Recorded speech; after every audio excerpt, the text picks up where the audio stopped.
Good afternoon. As you've all by now probably heard, the President is placing a big emphasis on workforce development.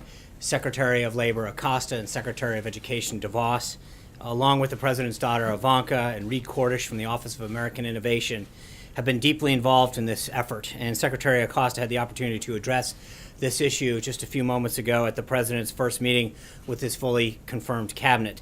So I'd like to kick it off by having Secretary Acosta come up, talk to you a little bit about this initiative and take a few questions. With that, Secretary Acosta.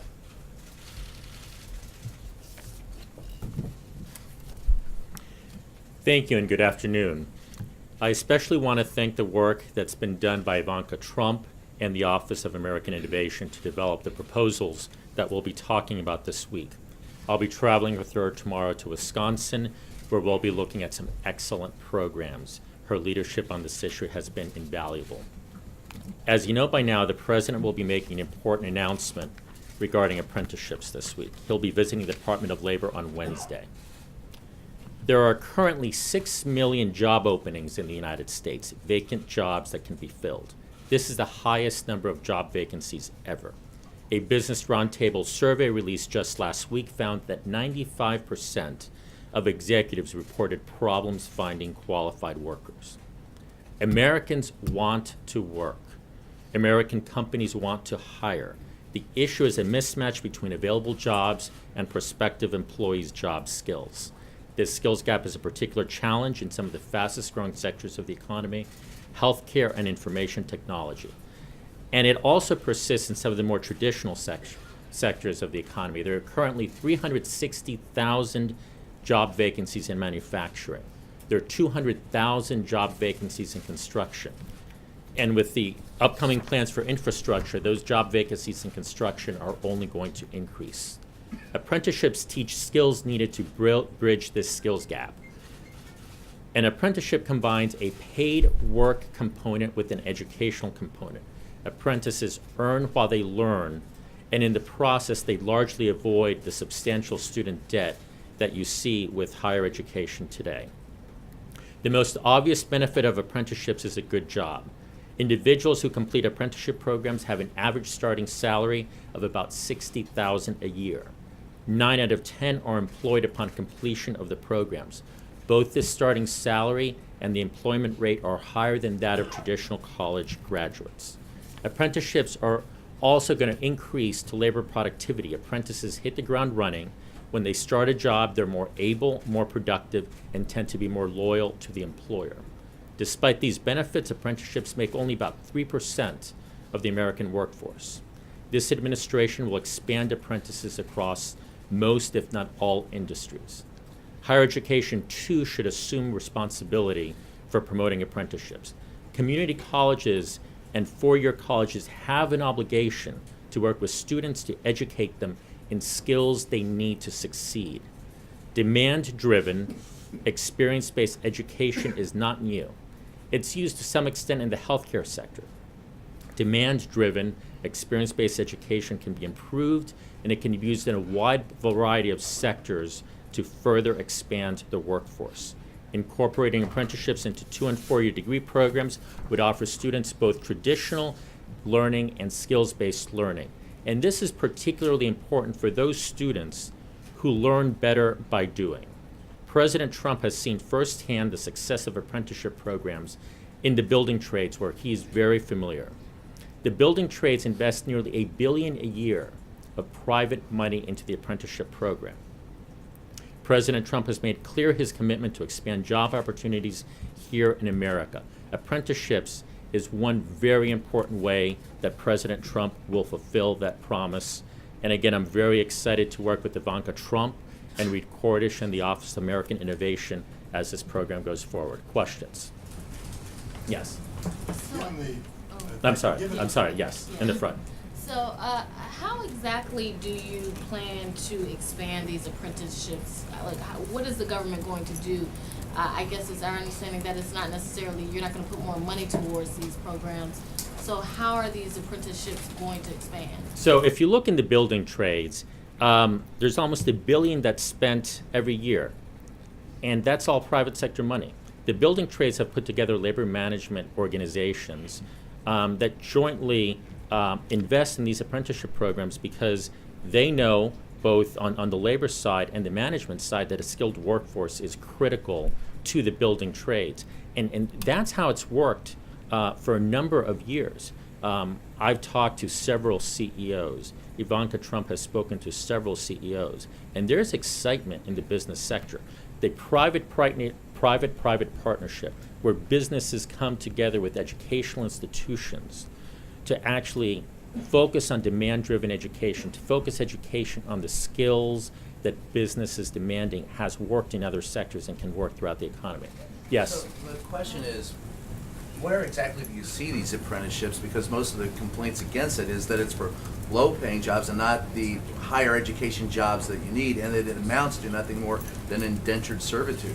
So that's just factually wrong. If you look at Department of Labor data, the average starting salary for an apprentice is $60,000 a year, and that's higher than a college graduate. You know, I was out in Michigan at the Ford facility. I met with some of the apprentices at the Ford facility, and they love it.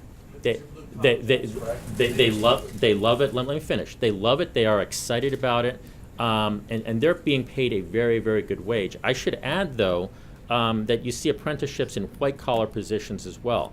There are a number of firms that we're talking to that are looking at it for areas like bookkeeping, accounting. If you look at law schools, for example, there's been conversations, even in law schools, about the need for more experience-based education. The Carnegie Commission came out with a report a number of years ago about the importance of experience-based education in law. So the point I'm making is we need to stop thinking that this is limited to a certain kind of the job sector. Experience-based education works throughout all sectors of the economy.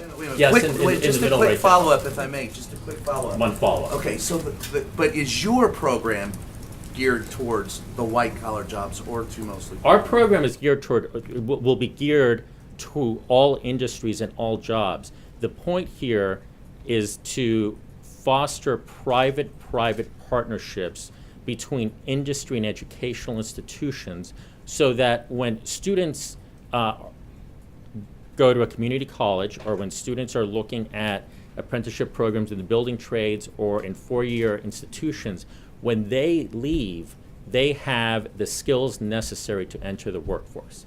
In the middle, yes. Thanks, sir. In the president's budget, talks about work requirements. Also, Congress is talking about some new welfare reform for able-bodied people. Could this sort of integrate into that at all? Well, certainly. One of the important aspects of this is the portability of credentials. When someone earns a skill, when someone learns a skill, it's important to signal to other employers that this person knows a certain set of skills. And so I should say the emphasis is on high quality apprenticeships because it's important to not water things down, and it's important to have skills that are portable and that are indicative of quality. Yes, ma'am. In terms of the overall focus on workforce development, the president's budget contains about 40% cut in all workforce skills programs from the last budget. If workforce development is a priority, why is the president calling for that? And then secondly, my understanding is the budget has about $90 million for apprenticeship programs, which is also what President Obama had requested. How is this expanding what the last administration wanted to do? Right. So let me circle back to the point I made about private partnerships and what the building trades do. The building trades invest $1 billion a year of private money to develop a skilled workforce. And so I want to challenge the assumption that the only way to move policy is to increase government spending. What we're trying to measure here is outcomes, right? And so private to private partnerships, if industry is in the building trades willing to work with labor to foster these programs, isn't that exactly what we want to see? And so we should measure success based on outcomes and not based simply on spending. Yes, ma'am. Yeah, I'm sorry. Were you calling about? I was calling right in front of you, and then I'll follow up with you. How's that? So how do you foster these private-to-private relationships? Is there some executive action that will be taken? Is there a tax policy proposal? How exactly are you proposing that this would happen? So, Because it hasn't I guess, organically happened beyond what already exists? I will answer in two parts. First, you've already seen that to a large extent as we've had roundtables with business leaders, as Ivanka Trump has conducted several meetings with CEOs around the country here at the White House. And the second part to your answer is stay tuned and listen to the Wednesday announcement. Yes, ma'am. Is there a certain region or group of people you're trying to focus in on with these apprenticeships, especially since, even as the president's saying that the unemployment rate is doing well under his administration, there's still groups of people, be it region or be it by race, be it by gender, that still have issues when it comes to employment. Is there a focus on certain groups, certain regions, certain genders? So ma'am, you are correct. So the unemployment rate, I believe, is 4.3%. The broader unemployment rate, that is the U6 rate, I believe is now at 8.4%. And as we've had discussions with CEOs that are looking at these apprenticeship programs, one of the items of discussion is a way to work with communities that you typically don't see going into the STEM fields and other fields. And part of that discussion has been, how do you target those groups?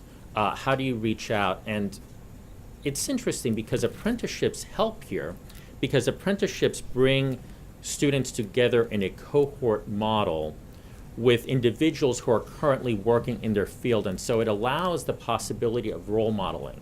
An apprentice can have a role model that can provide support and can introduce them to the field. And so I actually think this is going to be a great thing for expanding opportunities, for example, to women in STEM. Secretary? One Yes, follow-up ma'am. on that. So with that, and you're saying women in STEM, but they're still, when you boil down to race, the African American and Hispanic unemployment numbers, particularly in STEM.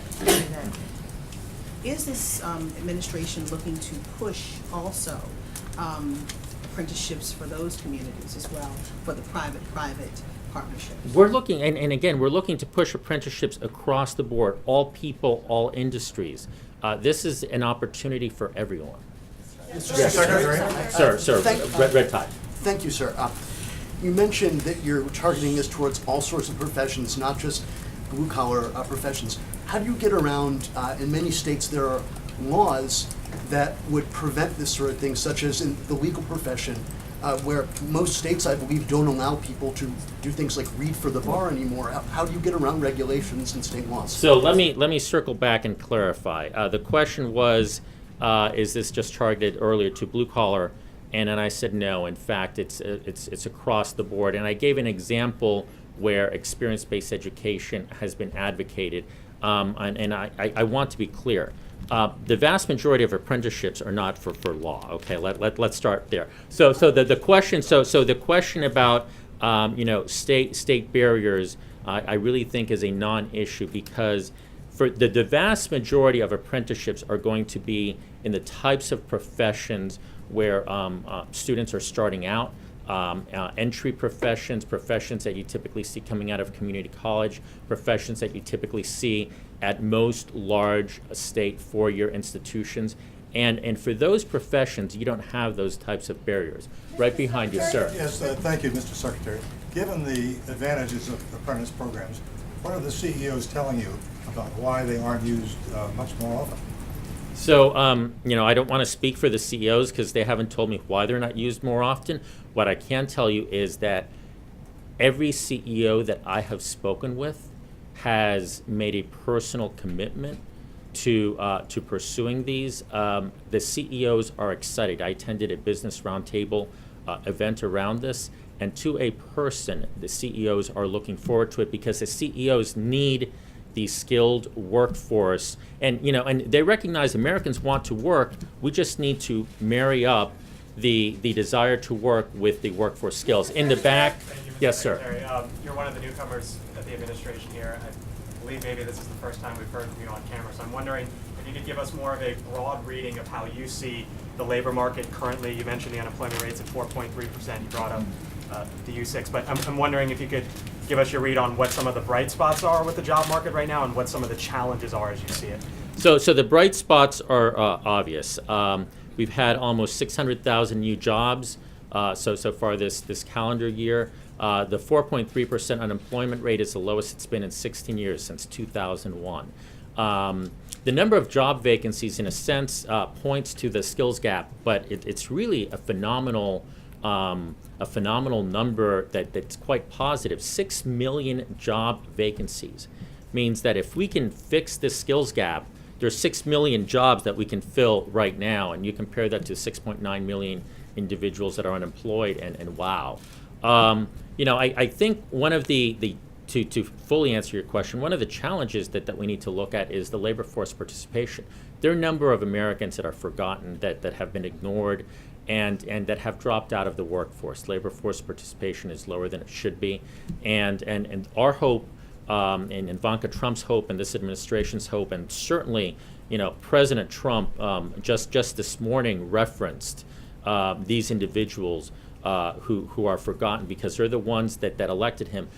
Through this apprenticeship program, we're hoping to bring them back into the labor force, because to have growth, we need that labor force growth. I think you would admit that this is just a small part of bringing the labor force participation rate up. What else do you think needs to happen? Is it tax reform? What else needs to happen? All of the above, right? This is a small but very, very significant part, because if you start changing the system to demand-driven education, where educational institutions, whether they be 2- or 4-year colleges or other or experience-based educational institutions, are providing workforce skills. With each passing year, for every hundreds of thousands of folks that go through this, those are all new jobs. But certainly, all the policies that you see this administration administering, whether it be tax reform or other, is part of bringing individuals back into the workforce. Ma'am. Yes. When would we see results? When would the skills gap close? And what types of jobs are we talking about exactly versus professions? So when, I think, is a very speculative question. I can't provide you an exact date. And the second question was, I'm sorry? Jobs. Again, what types of jobs? I think we're looking to apply this broadly across all industries. It's interesting, because as some of you know, I was at a university, and I know a student that really wanted to be a police officer, and so that student majored in criminal justice. And when he graduated, he probably had student debt, but he didn't have a job, because criminal justice doesn't prepare you to be a police officer. So what would things be like if actually a criminal justice degree allowed students that wanted to have the option of also attend a police academy? And I want to give that as a specific example of what these possibilities would be. What would a legal studies degree be like if you could actually also get paralegal or legal assistance training? There are possibilities all across that we can look at. Ma'am. Two things, so bear with me. There is an idea out there for at least one big city to require students graduating high school to have either letters saying they're going to college, the military, or indeed a trade school, which would lead to these kinds of jobs. I'm wondering what you think of that. And my second part of that is to really help us understand what the White House is doing with these meetings with the CEOs. Is anything being reduced to a memo of understanding or a letter so we actually get the pledge? Because I want to have more of a sense of what the is out there. Nice meetings are nice, but what is the promise that you could say that people are telling you, and how are you codifying it so you have it written down so you could go back to the CEO and you said you're going to do it and you didn't. So could you explain how you're writing it down? Happy to answer both. First, what do we think about requirements that every student have a letter saying what they're going to do? I'll speak just for myself on this one. I worry about a requirement that requires students to do A, B, or C. I think our nation is about choosing, and I think you need to respect individuals' choices. And you can certainly encourage. You can say, what are you going to do with yourself? What do you want to do? But I always worry when I hear the word requirement, because I think we're about choice. Going to your second point, I'll say in part, stay tuned for the Wednesday announcement as to what specifically we're going to be doing. And I would say after that Wednesday announcement, you can certainly expect quick and vigorous follow-up with the various CEOs and industry associations with which the administration has been speaking, because at least for myself, the expectation would be, okay, you said you're very interested in this. Let's sit down and let's pen something out and let's see how we can go forward. One last question, ma'am. I want to get you to clarify your answer to Julie's question about the budget, because there's so much confusion about this. When you're saying the president is interested in outcomes, and you come from an academic environment, is the president saying that the Labor Department has evaluated all the existing programs before recommending cutting grants or workplace support for young people, seniors, agriculture, adults who've been displaced? Are you saying you've evaluated all those programs in recommending that they be cut because they're not working, or because the president merely does not want to spend the money? So as you pointed out, I come from an academic setting, so let me try to answer the question by analogy. It used to be that the question of whether a university is, or how to, is doing well was a function of how much the university spends. And, in Florida, you're now seeing questions like, what is your graduation rate? How many students that are graduating are holding jobs? And so you're seeing a focus on outcome as opposed to spending. And the point that I was trying to make, and I'll reiterate, is that we tend in Washington to simply say, how much more money can we spend on something, rather than let's think outside the box and try to solve a problem. And I think we owe it to the American taxpayer that is ultimately footing this bill to focus less on how much we spend and more on whether, in fact, the problems are being solved. So thank you very much.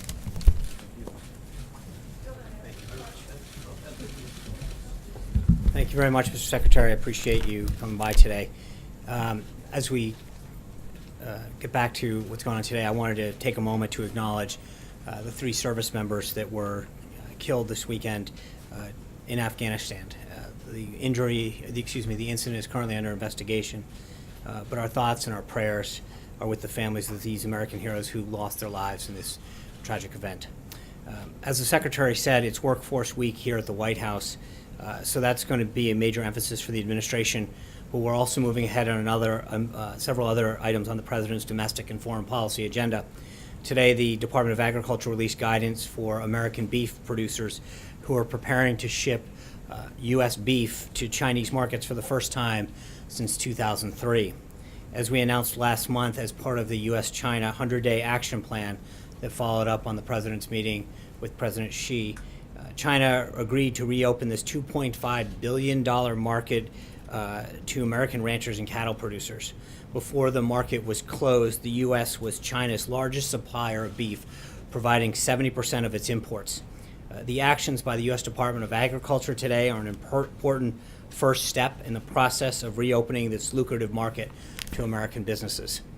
Tomorrow, the Vice President will be speaking at the Department of Health and Human Services about the continuing death spiral of Obamacare and why we need to keep our promise to the American people and repeal and replace it with a patient-centric alternative as soon as possible. This weekend, the President was in Wisconsin. The President will be there tomorrow, where he met with everyday Americans who've lost their plans, their doctors, and a lot of their hope for this failing law. As the Vice President said on Saturday, President Trump will never stop fighting for those families who are facing impossible choices every day as their premiums and deductibles continue to skyrocket. He won't rest until we have fixed this. The President's tax reform team is also continuing to hold meetings and discussions both at the principal level and the staff level as we work towards a consensus plan that will deliver middle class and tax simplification for everyone. Secretary Mnuchin of the Treasury and National Economic Council Director Gary Cohn continue to listen to members of Congress from both sides of the aisle. And Director Cohn will lead a listening session on tax reform with auto industry leaders later this week. These meetings have been incredibly productive, and we believe that tax reform is well on track for the President to sign later this year. Together, the three pillars of infrastructure, tax reform, and repeal and replace of Obamacare are key to reaching the president's goal of a booming and vibrant American economy. And the administration is going to continue to work every day to turn the president's promises into policies. Looking ahead, on Friday, the President's Commission on Combating Drug Addiction and Opioid Crisis will meet here. The meeting will be open to the public through a live stream on whitehouse.gov. I am also pleased to announce that President Trump will welcome Indian Prime Minister Modi to the White House on June 26th. He looks forward to discussing the ways to strengthen our ties between the United States and India and advancing our common priorities, fighting terrorism, promoting economic growth and reforms, and expanding security cooperation in the Indo-Pacific region. The two leaders will look to outline a common vision for the U.S.-India partnership that's worthy of India's 1.6 billion citizens. And before I take your questions, I want to wish the 41st President, George Herbert Walker Bush, a happy 93rd birthday from all of us at the White House. I hope he has a fantastic day and celebration. And with that, I'll take your questions. Lalit. Thank you. Following up on your India announcement, the President in his speech to the Indian American community on October 15th in New Jersey had said if he is elected, he would be the best friend of India ever in the White House. What steps the President wants to take in his next 4 years or 8 years probably to implement his promise he made to the community here? Well, I know, and we've read these out a few times, but the President and the Prime Minister have had a number of positive phone conversations and expect to further that discussion when they meet in person on June 26th. As I mentioned just a moment ago, whether it's economic growth and reforms, fighting terrorism, expanding our cooperation as major defense partners. U.S.-India trade has grown sixfold since 2000, from $19 billion to $115 billion in 2016, and the Indian economy is growing at over 7%. U.S. energy and technologies, including natural gas, are helping to build Prime Minister Modi's vision for a new India and creating thousands of U.S. jobs in the process. I think you can expect the two of them to set forth a vision that will expand the U.S.-India partnership in an ambitious and worthy way of both countries' people. Jessica.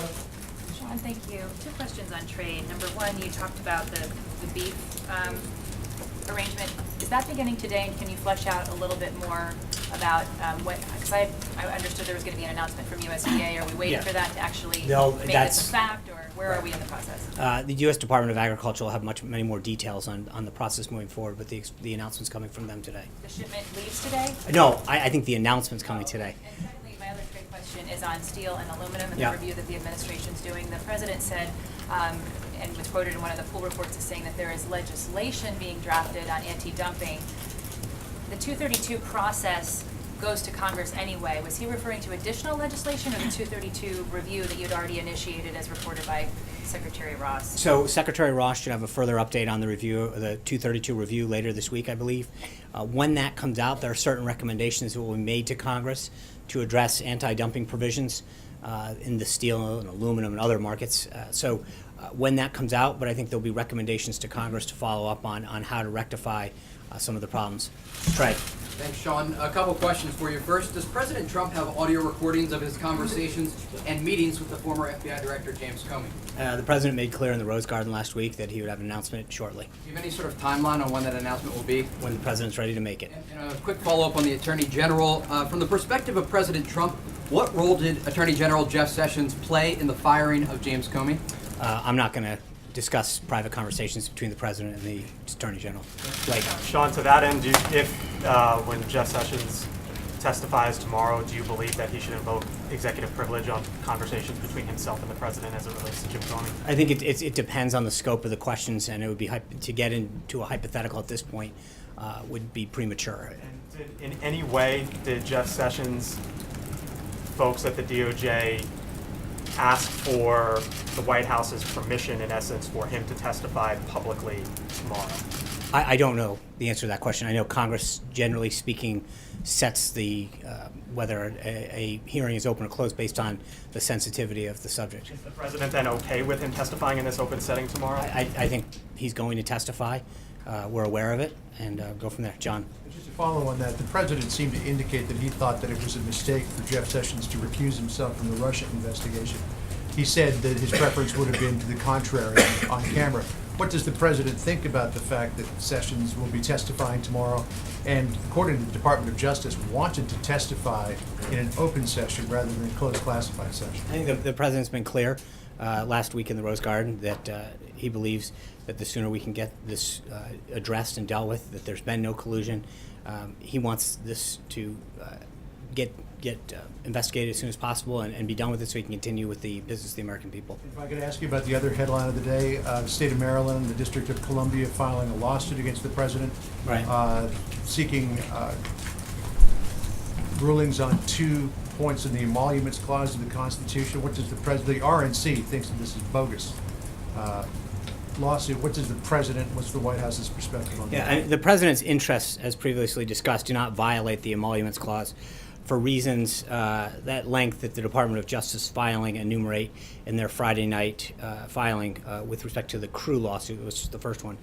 This lawsuit today is just another iteration of the case that was filed by that group Crew, filed actually by the same lawyers. So it's not hard to conclude that partisan politics may be one of the motivations behind the suit was filed by 2 Democratic attorney generals. The lawyers driving the suit are an advocacy group with partisan ties. It actually started with a press conference as opposed to filing it, which is interesting. And the suit challenges the sort of business transaction that everyone from Penny Pritzker, who served in the last administration, and others have engaged in while office. So I think we'll continue to move to dismiss this case in the normal course of business. Thanks, Sean. I wanted to just, 2 questions, but first, why leave open this question of whether there are tapes? Don't the American people, do they deserve to know whether Comey was lying to the Senate? I mean, why leave this question open? I think the president made it clear what his intention is on Friday. It's an open question. I understand that, and he said he would answer that question in due time. But to follow up on, speaking of lawsuits, for the Ninth Circuit, they just came out and they upheld the block of the travel ban. Any response to that? We're currently reviewing that opinion.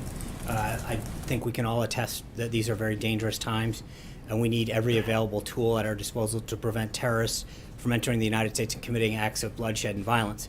We continue to be confident that the president's executive order to protect this country is fully lawful and ultimately will be upheld by the Supreme Court. Okay, Sean, so 2 questions for you then. I want to follow up on the tapes issue. The president does have evidence that the FBI director lied under oath. What is he waiting for? I think the president made it very clear on Friday that he would get back as soon as possible on this and his position on that conversation. Right, but so what is he waiting for? What's the delay? He's waiting. He's not waiting for anything. When he's ready to further discuss it, he will. But I think he laid out his position very clearly, very concisely on Friday. Olivia. On the travel ban, Sean, is the second question. You just mentioned, you obviously responded to the Ninth Circuit ruling today. That ruling also cites the president's tweets from June 5th on the travel ban. It cites your statements, this administration's statements, that the president's tweets are official statements. So given that measure, given that the travel ban is obviously a priority for the president, how is it that the president is not putting his own agenda in danger when it comes to his Twitter habits? I think the bottom line is, as I just noted, I mean, cases should be decided on the rule of law and on that. And when you look at when you look at what the law is in the U.S. Code that allows the president to do whatever he has to, that's what we were deciding on. And frankly, I think any lawyer worth their salt 100% agrees that the president is fully within his rights and his responsibilities to do what is necessary to protect the country. Olivia. Of course, the judgment on the Twitter question, Sean, it's a different question, though. It comes to the Twitter issue. So I just would love to get you on that question. Sorry. Thank you. Olivia, really, thank you. That's a separate question. Sean, thank you. What is the president's reaction to the Russian government's crackdown on anti-corruption protests today? Are you speaking in general or with respect to? Well, Mr. Navalny in particular, but I assume that would be part of your overall response. No, I just want to be clear. We're talking about the same thing. I think the United States strongly condemns the detention of hundreds of peaceful protesters throughout Russia that happened on June 12th. Detaining peaceful protesters, human rights observers, and journalists is an affront to core democratic values. The United States will monitor the situation, and we will call on the government of Russia to immediately release all peaceful protesters. The Russian people, like people everywhere, deserve a government that supports an open marketplace of ideas, transparent and accountable governance, equal treatment under the law, and the ability to exercise their rights without fear or retribution. Can I get one more? The president mentioned a press conference in a couple weeks on the ISIS review. Can you say where and when, and has he made a decision about changing the policy? When we have an update on his schedule, I'll let you know, but we don't have one at this time. Francesca. Thank you. you, Sean. You said that the president wants to see this Russia investigation and all these investigations wrapped up as soon as possible. He said on Friday that he would be willing to testify under oath. Can you say when he would be willing to do that? Would he be willing to do that before Congress goes into recess to get this done as soon as possible? I think he was actually specifically asked whether or not he would talk to Director Mueller, and he made it very clear what his position was. So he would. John. So sorry. I just wanted to be very clear about this. So he's not saying that he would go before Congress. I don't know. I've not had a further discussion with that. I know exactly what he said on Friday in the Rose Garden is exactly what he believes. Do you have confidence in Director Mueller, John. Sean? Thank you, Sean. Two questions. Does the president have a reaction to the vote in Puerto Rico yesterday, the non-binding measure calling for statehood as the first choice of the people for their future? This matter is something that's going to be determined now that the people have spoken in Puerto Rico. This is something that Congress has to address. So the process will have to work its way out through Congress. My other question was, there are widespread stories and speculation that when the president goes to Miami this Friday, he will undo the executive orders from the Obama administration that eased relations with Cuba. Can you confirm whether he will undo all of them or some of them? That's a good try. I will say that when we have an announcement on the president's schedule, we'll let you know. But just stay tuned. We have a very busy week and an ambitious agenda this week. George. Thanks. Following on some of the stories over the weekend in England, when the president signs off on a foreign trip, how much does he factor in his personal popularity in that country? None. And so since you brought it up, I don't, just so we're clear on that, Her Majesty extended an invitation to the president. He's accepted that invitation, and we look forward to scheduling that trip. But there's nothing that was scheduled, and we look forward to working out a mutually acceptable date with the United Kingdom, and then looking forward to sharing that date with you all when we have it. Thank you. Have a great Monday. Take care. Hope to see you in Wisconsin.